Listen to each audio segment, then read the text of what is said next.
Clarice Game.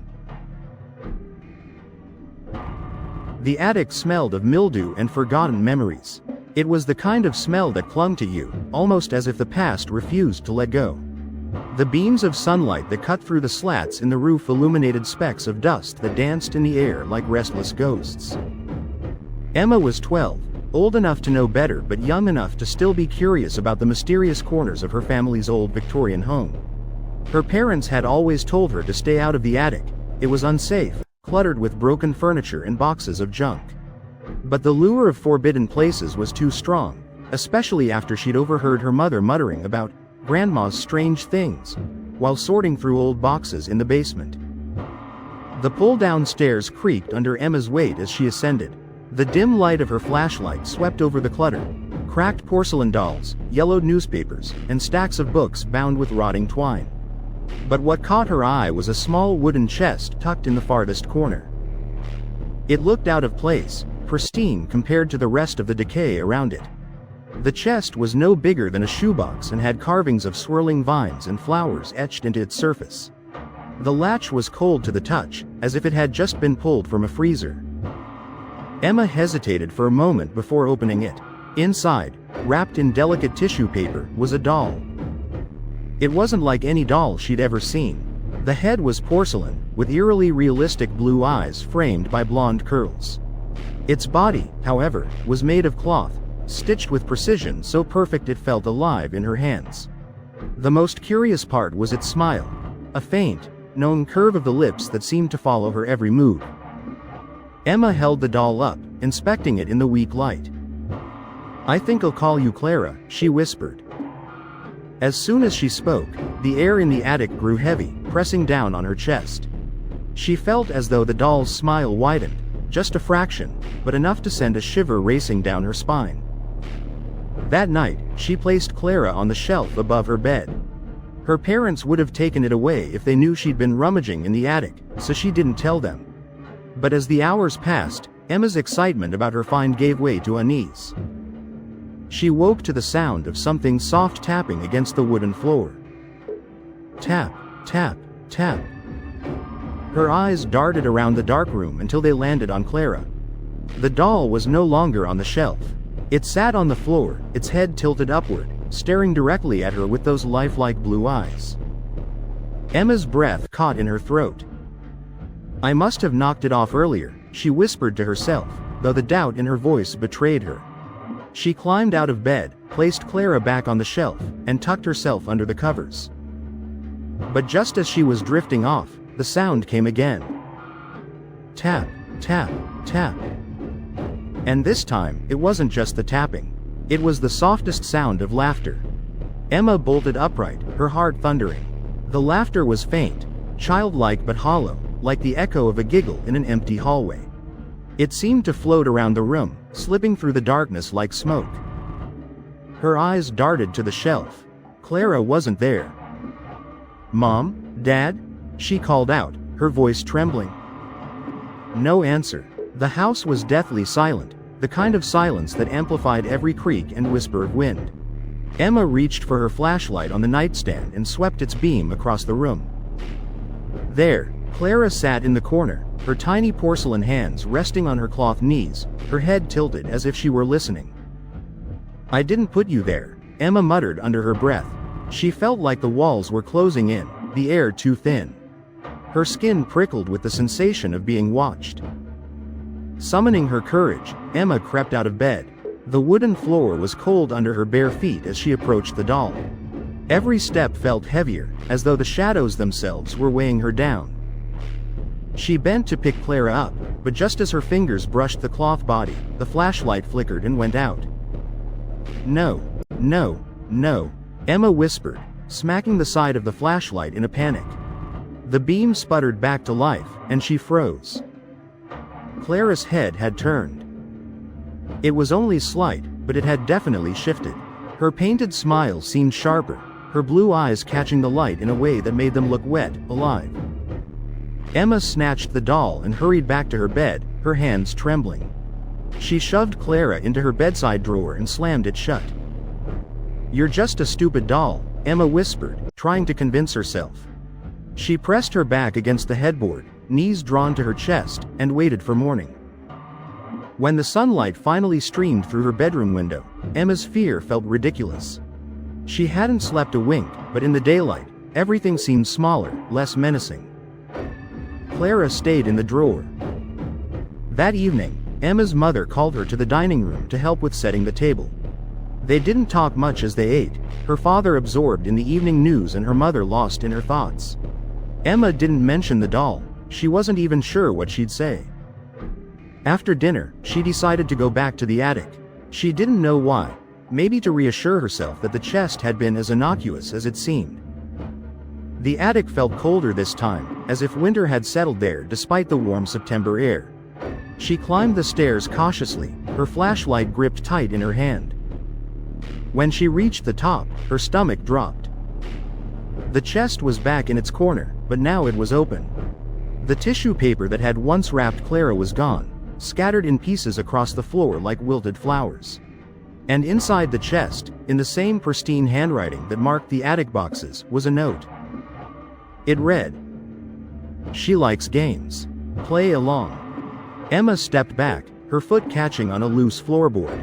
As she steadied herself, the sound of laughter echoed again, closer this time, rising from the darkness around her. And then, just before she fled, she heard Clara's voice for the first time. "Let's play." Emma sprinted down the attic stairs, nearly tripping over her own feet as the laughter followed her, growing louder, more insistent. She slammed the attic door shut and pressed her back against it, panting, her heart beating like a drum in her ears. "Just a nightmare," she whispered, even as her shaky hands betrayed her. "It's not real." But she knew it wasn't true. Her eyes flicked to the bedside drawer where she had locked Clara the night before. Slowly, Emma crept toward it, her bare feet silent on the wooden floor. She reached for the drawer's handle and hesitated. What would she find? The sound of faint tapping against the wood startled her, soft but deliberate, as though something inside wanted out. "Stop it," Emma cried, stepping back. The tapping ceased. She forced herself to breathe, her fingers trembling as they gripped the handle. With a deep breath, she pulled the drawer open. It was empty. Clara was gone. Emma staggered backward, her hands flying to her mouth. The laughter returned, faint but unmistakable, drifting up from the hallway outside her room. "Let's play," Clara's voice whispered again, lilting and sing-song. Emma peeked out into the hall, her flashlight trembling in her hand. The corridor stretched before her, dimly lit by the single bulb above the staircase. At the end of the hall, near the top of the stairs, Clara stood. The doll was propped upright, its head cocked, one porcelain hand extended as though inviting Emma closer.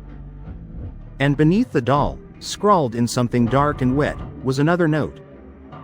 The first rule: find me before the clock strikes 12. Emma's gaze darted to the old grandfather clock in the foyer downstairs. The hand stood at 11:45. 15 minutes. "What happens if I don't?" she whispered. Clara didn't answer. The doll remained frozen, her painted eyes staring ahead. Emma didn't want to know what would happen if she refused to play.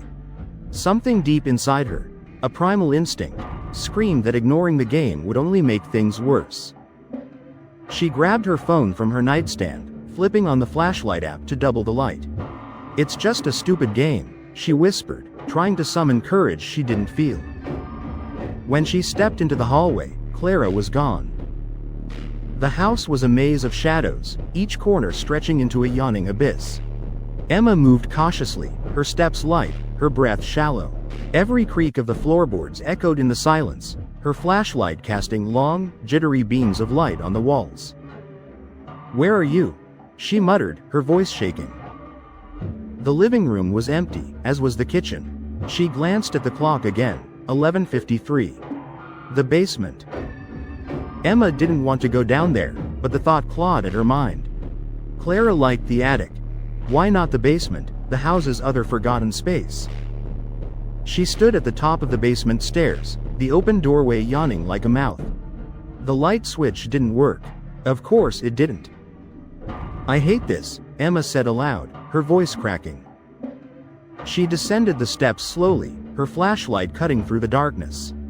The basement smelled of damp earth and rust, and the shadows seemed to cling to her like cobwebs. At the base of the stairs, she froze. Clara sat on an old rocking chair in the center of the room, her hands resting neatly in her lap. The doll's blue eyes glinted in the flashlight beam, and her smile was wider now, grotesquely stretched, as if painted by a trembling hand. Emma didn't move, her fingers tightening around the flashlight. The faint ticking of the grandfather clock echoed through the house, each second louder than the last. "Found you," Emma whispered. For a moment, nothing happened. Then, Clara's head snapped toward her. "Good," the doll whispered, her voice colder now, tinged with malice. "But there's more." Before Emma could react, the room plunged into darkness. And the laughter returned, echoing all around her. The darkness swallowed Emma whole, pressing against her skin like a suffocating shroud. The air felt colder, heavier. Her flashlight sputtered weakly, its beam no longer cutting through the shadows but swallowed by them. "Clara?" Emma whispered, her voice trembling. The laughter was closer now, circling her, a warped echo that seemed to come from everywhere and nowhere. And then, as suddenly as it had come, it stopped. A single light flickered on in the far corner of the basement, casting a sickly yellow glow over a narrow table. On it sat a clock, an old, ornate thing with a gold face and hands that ticked far too loudly. Beneath it lay another note. Emma approached the table slowly, her footsteps hesitant, the cold seeping into her bones. Her hands shook as she picked up the note. "The second rule. Protect what's yours." The ticking grew louder, each second drilling into her skull. She turned back toward the rocking chair where Clara had been, but the doll was gone. A creak above her made her blood run cold. Emma bolted up the basement stairs, her breath ragged, her flashlight barely illuminating the way. When she reached the main floor, the house felt different. The familiar spaces seemed warped, as though the walls had shifted and stretched in her absence. Another sound, a muffled thud, echoed from upstairs. Emma froze, her stomach knotting. "Mom? Dad?" she called out, her voice cracking. Silence. Her hands tightened around the flashlight as she climbed the stairs. The house felt colder, the shadows darker. Her parents' bedroom door stood ajar, pale moonlight spilling into the hallway. Inside, the bed was empty. The covers were neatly tucked, as if no one had slept there at all. A faint scratching sound drew her attention to her own room. Her heart pounded as she crept toward the closed door. The scratching grew louder, more frantic, like claws raking against wood. Emma flung the door open. Her room was a wreck. The shelves were overturned, her books and toys scattered across the floor. In the middle of the chaos, Clara stood on the nightstand, her porcelain hands clutching Emma's favorite stuffed bear. "Put it down," Emma shouted, her voice trembling. The doll's head snapped toward her, and its smile widened into something grotesque, its painted lips curling unnaturally toward its ears. "You'll lose it if you can't protect it," Clara whispered. Before Emma could react, the doll's grip tightened on the bear, its porcelain fingers slicing through the fabric like knives. Stuffing spilled onto the floor as Clara tore the bear apart. "No." Emma lunged forward, grabbing the doll and yanking it from the nightstand. But the moment her fingers touched Clara, the room plunged into darkness again. She was somewhere else. The air was damp and heavy, the ground beneath her feet cold and hard like stone. A faint, flickering light illuminated her surroundings, a narrow corridor lined with strange, twisting patterns etched into the walls. The markings seemed to writhe, moving just out of focus. In the distance, she saw Clara. The doll stood motionless at the end of the corridor, her shadow stretching impossibly long. "This isn't real," Emma whispered, her breath visible in the frigid air. But Clara's voice echoed through the space, soft and mocking. "It's as real as you want it to be. Let's see if you can protect what's left." The sound of something dragging along the floor behind her made Emma whip around. In the darkness, she could just make out a figure, a shambling, hulking shape that moved with a sickly, jerking motion. It wasn't human. Emma backed away, her heart hammering in her chest. "Stay back," she shouted, though her voice sounded small and weak. The figure didn't stop.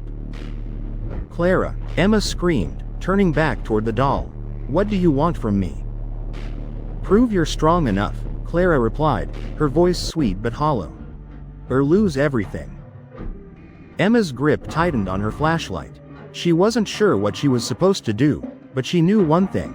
She couldn't let the figure reach her. The dragging sound grew louder, each scrape of the unseen figure against the stone floor setting Emma's teeth on edge. She didn't dare look back again.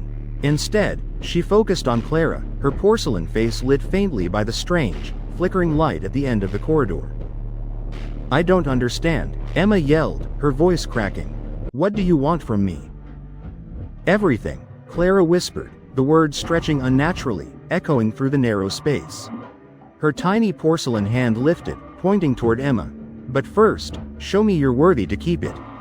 The shadow behind Emma lurched closer, the wet sound of its uneven steps slapping against the cold ground. She could hear it breathing now, a ragged, guttural rasp that made her stomach churn. Emma's instincts screamed for her to run, but there was nowhere to go. The corridor felt endless, its twisting walls pressing closer with every step. "What does that mean?" she cried, gripping the flashlight as if it were her last tether to reality. "I don't understand the rules." Clara's painted eyes seemed to glimmer with amusement. "That's the game, and you're losing." The figure was closer now, close enough that Emma could feel its warmth, sticky and suffocating, like hot breath against her neck. Her skin prickled as she forced herself to glance over her shoulder. It was worse than she'd imagined. The thing was barely human, its flesh bloated and mottled, its face a grotesque patchwork of scars and hollowed sockets where eyes should have been. Its arms hung low, fingers tipped with jagged claws that scraped against the stone floor. Emma screamed and stumbled backward, nearly dropping the flashlight. The creature lunged, its claws slicing through the air inches from her face. Desperate, she swung the flashlight, the metal casing cracking against the thing's wrist. It recoiled with a guttural snarl, but it wasn't enough to stop it. "Help me," Emma screamed at Clara. The doll's smile seemed to widen even further, her head tilting as if considering Emma's plea. "I gave you the rules," Clara said softly. "Protect what's yours, if you can." Emma's mind raced. Protect what's mine? What was left to protect? Her eyes darted to the flashlight in her hand, then to the corridor walls, their writhing patterns seeming to pulse with a life of their own. It hit her like a slap. This place, this twisted, impossible maze, wasn't real. None of it was. But Clara was real. The doll had been the start of all of this, the thing that had pulled her into this nightmare. If there was a way out, Clara was the key. Emma charged forward, dodging the creature's claws as it swiped again, its ragged breathing filling the air. Clara remained motionless, her porcelain face serene even as Emma reached her. "I'm not playing anymore," Emma shouted, grabbing the doll. The moment her fingers closed around Clara's body, the world began to shatter. The corridor crumbled into darkness, the flickering light extinguished as the stone walls collapsed inward. Emma felt herself falling, her body weightless, tumbling through endless black. When she opened her eyes, she was back in her bedroom. The morning sunlight streamed through the window, warm and golden. The chaos from the night before, the overturned shelves, the torn bear, was gone. Everything was back in its place. Except for Clara. The doll sat on the shelf above Emma's bed, her head tilted, her porcelain lips curved into that faint, knowing smile. Emma climbed out of bed, her legs shaky as she approached the shelf. She reached for Clara, her fingers brushing the smooth porcelain, but stopped. A small note sat tucked beneath the doll, written in the same elegant script. "You've won, for now." Emma stared at the note, her hands trembling. She backed away slowly, her heart pounding as Clara's painted eyes seemed to follow her every move. She didn't sleep the next night, or the night after. Because deep down, she knew the truth. The game wasn't over. It never would be. Did you like the story? Like it, subscribe, and see you in the next video.